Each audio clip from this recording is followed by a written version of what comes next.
हाथ में गरुड़ पर बिठा लिया कि तू हमारा खिलौना है, खेलते रहेंगे हाथी से बढ़िया। जैसे छोटे बच्चे खेलते हैं नहीं हाथी घोड़ा आदि से, ऐसे ही गजेंद्र को उन्होंने अपना खिलौना हाथी बना करके और अपने पास में रख लिया और अपने साथ में ले गई। बोले द्वारकाधीश भगवान की जय। और कुरुवंश शिरोमणि परीक्षित सुखदेव जी ने कहा, मैंने भगवान श्री कृष्ण की महिमा तथा गजेंद्र के उद्धार की कथा तुम्हें सुना दी, और यह प्रसंग सुनने वालों के कलमल और दुख स्वप्न को मिटाने वाला एवं यश उन्नति और स्वरूप को देने वाला है।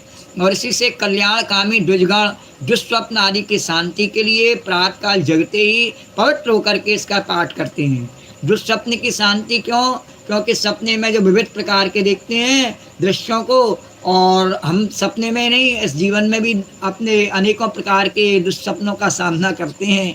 और तो उसमें क्या करें कि भगवान का स्मरण करें, और भगवान का स्मरण करने के लिए इस बात के लिए नहीं डरें कि हमें किस रूप और किस नाम से भगवान का स्मरण करना है। हमारे हृदय में हमारे चित्त में जो भगवान की कृपा से जो रूप और जो नाम आ जावे उसी से भगवान का चिंतन करना आरंभ कर रहे हैं। तो इसी से कल्याणकारी और द्विजगण दुष्स्वप्न आदि की शांति के लिए प्रातःकाल जगते ही पवित्र होकर के इसका पाठ करते हैं। परीक्षित, गजेंद्र की स्तुति से प्रसन्न होकर सर्वव्यापक एवं सर्वभूत स्वरूप श्री हरि भगवान ने सब लोगों के सामने ही उसे यह बात कही। और अब गजेंद्र से भगवान ने कृपा करके क्या कहा?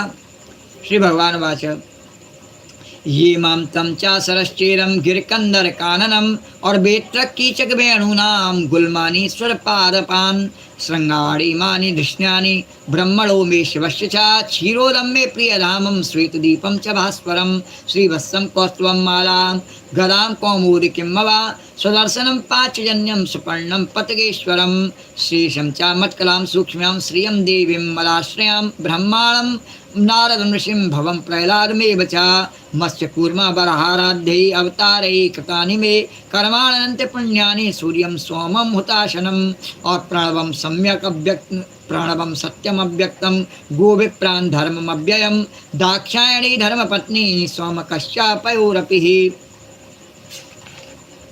गंगा सरस्वतीं नद्यां कालिन्दीं शतवारणं ध्रुवं ब्रह्मर्षीन् सप्ता पुण्यश्लोकांश्च मानवान् उत्थयापाररात्रान्ते प्रप्रयता सुसमाहिता स्मरन्ति मम रूपाणि मुच्यते येन सोऽखिलात्। और ये मां स्तुवन्ति नांगा प्रतिबुद्ध्या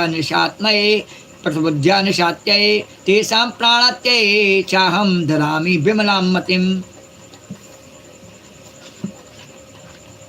श्री भगवान ने कहा, जो लोग रात के पिछले पहर में उठ करके इंद्रिय निग्रह पूर्वक एकाग्र चित्त से मेरा तेरा तथा सरोवर पर्वत एवं कंदरा वन बैन कीचक और बांस के झुरमुट यहाँ के दिव्य वृक्ष तथा पर्वत शिखर मेरे ब्रह्मा जी और शिव जी के निवास स्थान मेरे प्यारे राम क्षीर सागर प्रकाश में श्वेत दीप श्री वत्स कौस्तुभ मणि वनमाला मेरी कौमोद की गदा सुदर्शन चक्र पांचजन्य शंख पक्षीराज गरुड़ मेरे सूक्ष्म कला स्वरूप भगवान शेष जी मेरे आश्रय में रहने वाली माता लक्ष्मी देवी और ब्रह्मा जी देवर्षि नारद शंकर जी तथा भक्तराज प्रहलाद मत्स्य कक्षा बारह आदि अवतारों में किए हुए मेरे अनंत पुण्य में चरित्र सूर्य चंद्रमा अग्नि ओमकार सत्य मूल प्रकृति गौ ब्राह्मण अविनाशी सनातन धर्म सोम कश्यप और धर्म की पत्नी दक्ष कन्याएं गंगा सरस्वती अलकनंदा यमुना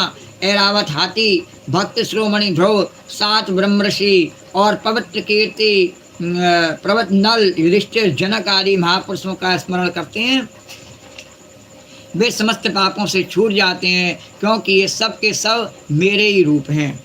और प्यारे गजेंद्र, जो लोग ब्रह्म मुहूर्त में जाग करके तुम्हारी की हुई स्तुति को मेरा स्तवन करेंगे और स्तुति से मेरा स्तवन करेंगे, मृत्यु के समय उन्हें मैं निर्मल बुद्धि का दान करूँगा। बोलो द्वारकाधीश भगवान की जय। तो बार बार इस बात में इस कथा में क्या आया कि जो सवेरे उठ करके ब्रह्म मुहूर्त में और भगवान की स्तुति करेंगे। तो सवेरे ब्रह्म मुहूर्त में उठ करके भगवान की स्तुति करने का लाभ क्या है कि पूरे समय 24 घंटे पर भगवान की स्तुति का असर हम पर रहता है। और जो सवेरे के समय उठ के भगवान की स्तुति नहीं करना चाहता है वह हमेशा इस माया के फंदे में फंसा रहता है। तो भगवान की मंगला करने का बस साहस कर लेना चाहिए, बाकी की झांकियाँ भगवान